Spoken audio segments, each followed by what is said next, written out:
So the Jewish people had this wonderful tradition that support them.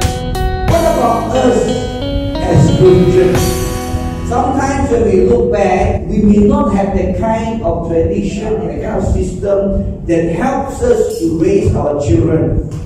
I am a first generation Christian in my family, meaning my father and my mother are not Christian. Yeah? So I am a first generation Christian. So when I have children, where will we learn how to raise our children?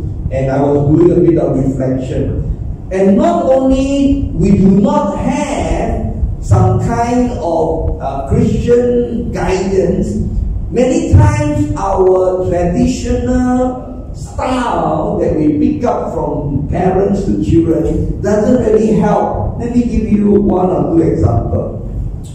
I remember when we were young, sometimes when our children are naughty, then we say, I call a policeman, catch you.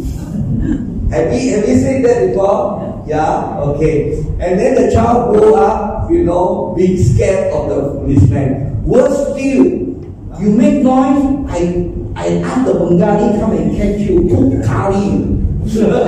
Remember we say some of these things? Yeah, to our children. Or when we don't want our children to go somewhere, we say, oh, there got caca, there got some kind of funny things. So these were the tradition that we inherited, isn't it? Yeah, as we try to raise our children. So, and it is quite challenging. And sometimes, unconsciously, we adopt the same thing. How my father and mother raised me up. What they say, what they do to me, I will do the same to our children. That is not good. Sometimes we need to rethink